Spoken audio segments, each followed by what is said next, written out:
Yes. Yeah, I definitely support these struggles, and I do that at least for three reasons. The first one is, I think we had these struggles now, as I heard, in Croatia. We have that actually in Chile. We had it in Germany, I think 1.5 years ago. We had pressing struggles on free education in Austria and in Italy. So in general, those are one of the most interesting struggles at the moment we have. The second reason is it is necessary to have these struggles because we had, meanwhile, I think, centuries of attacks on the systems of education. And the general meaning of all these attacks is to subordinate education on the necessities of transformation of capitalism. So all what was reached in former times, which not at all was the very best what could be reached, but what was reached is attacked, is eliminated, and it is absolutely necessary to stop that. And by fighting these struggles of defense, reorganize a kind of student movement. And that is the third point why these struggles are very, very important. The attacks on the system of education and on the right of education is part of the general attacks on everything which are established social rights and established public goods. That is not a peripheric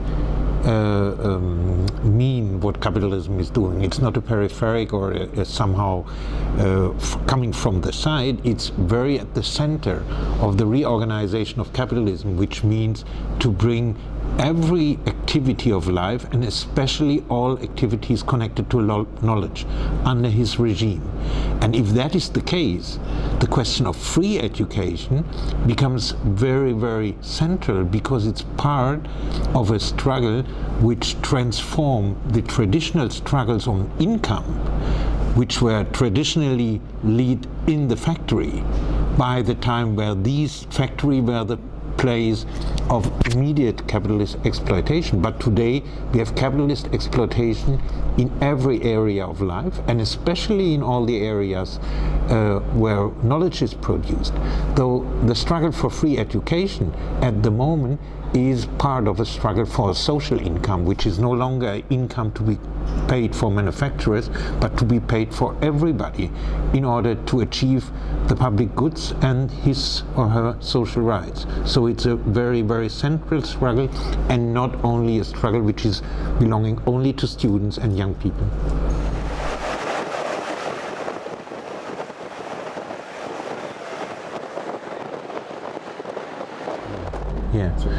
Yeah, I would say solidarity always was a very central concept for social movements and for the political left, but it's becoming more and more important.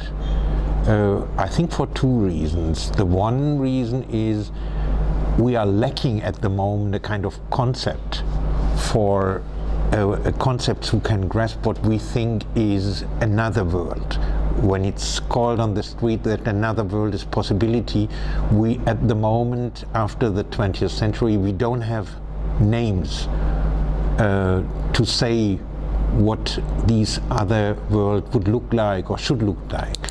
I think solidarity is one of the central ideas to name. Not only solidarity is one of the concepts which are central for the idea of another world.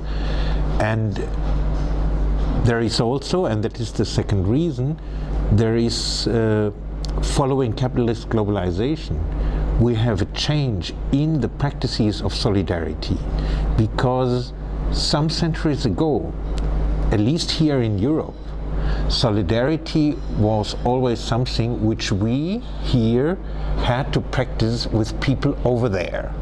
So there was a kind of unjust or unequal relation between or inside of solidarity. We here were in solidarity with those over there. And I think this is no longer the case.